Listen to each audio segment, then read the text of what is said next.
توشہ خانہ 2 کیس میں بانی اور بشرا بی بی پر فرد جرم عائد. توشہ خانہ 2 کیس کی سماعت اسلام آباد کی خصوصی عدالت میں ہوئی. بانی پی ٹی آئی اور ان کی اہلیہ بشرا بی بی عدالت میں پیش ہوئے.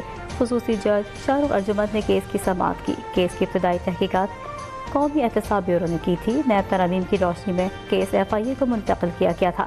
کیس کی سماعت 18 دسمبر تک ملتوی کر دی گئی.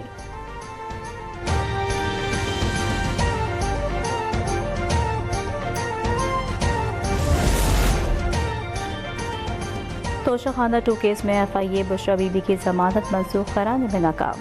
بشرا بی بی کی ضمانت منسوخی کی درخواست نمٹا دی گئی.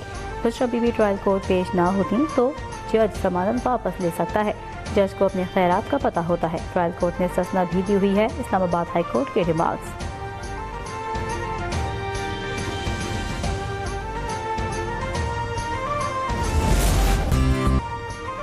پاکستان اور چین کے درمیان گہرے اور تاریخی برادرانہ تعلقات ہیں. اقتصادی اور تاریخی تعاون کو فروغ دینے کی ضرورت ہے. صدر مملکت آصف زرداری کی کراچی میں چین کے کاروباری وفد سے ملاقات میں گفتگو. ملاقات میں وزیر اعلیٰ سندھ مراد علی شاہ اور صوبائی وزراء بھی شریک. صدر مملکت آصف زرداری کہتے ہیں گوادر پورٹ کو تجارتی اور اقتصادی ہب کے طور پر ترقی دینا میرا ویژن تھا. پاکستان چین کے ساتھ اقتصادی تعلقات اور کاروبار کو ترجیح دے گا. چینی سرمایہ کاروں کو خوش آمدید کہے گا. چینی وفد کا میڈیکل سٹی کے قیام کے لیے $1 ارب کی سرمایہ کاری میں دلچسپی کا اظہار.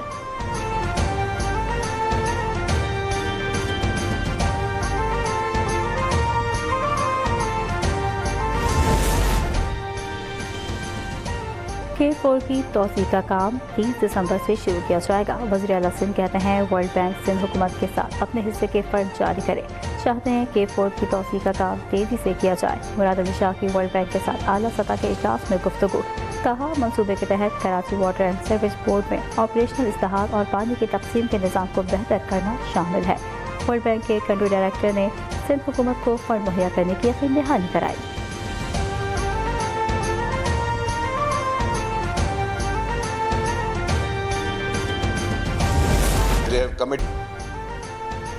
پریکٹس پروسیجر آرڈیننس کے خلاف بیرسٹر گوہر سمیت دیگر کی درخواست خارج. آئینی بینچ نے پریکٹس پروسیجر آرڈیننس کے خلاف درخواستوں کو مسترد کر دیا. پریکٹس اینڈ پروسیجر آرڈیننس ختم ہو چکا ہے. جسٹس امین الدین خان کے ریمارکس. پارلیمنٹ نے قانون سازی کر دی ہے. آرڈیننس کے تحت بنی کمیٹی ختم ہو گئی. جسٹس محمد علی مظہر کے ریمارکس.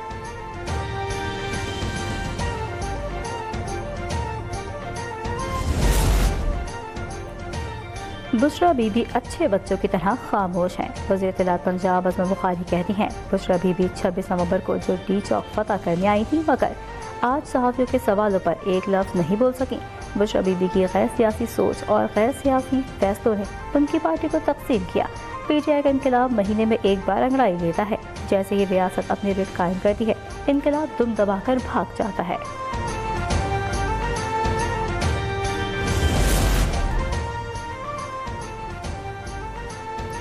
قومی اسمبلی میں وزراء کی عدم حاضری پر ڈپٹی اسپیکر نوید قمر برہم. وزیر اعظم کو خط لکھنے کا عندیہ دے دیا. کہا حکومتی رویہ غیر سنجیدہ ہے. اس طرح ایوان نہیں چلے گا. وزراء کی آئینی ڈیوٹی ہے کہ وہ ایوان میں موجود ہوں. ڈپٹی اسپیکر نے اجلاس چلانے سے انکار کر دیا. احتجاجاً قومی اسمبلی اجلاس کل دن 11 بجے تک ملتوی.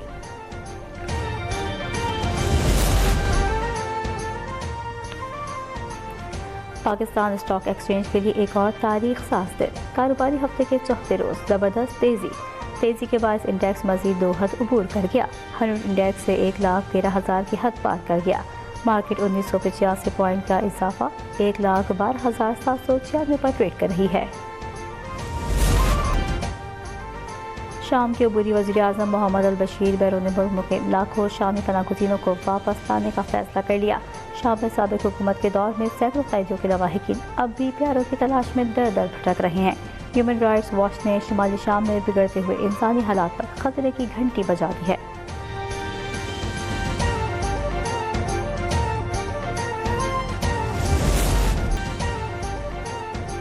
شام سے 300 سے زائد پاکستانی محفوظ طریقے سے پاکستان پہنچ چکے ہیں.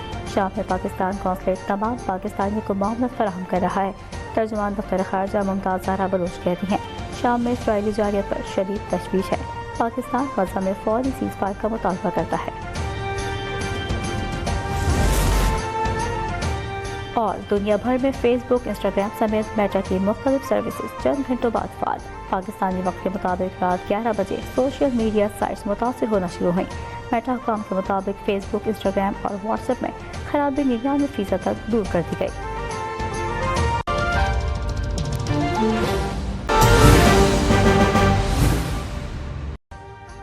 ابھی سبسکرائب کریں تاکہ کوئی خبر رہ نہ جائے۔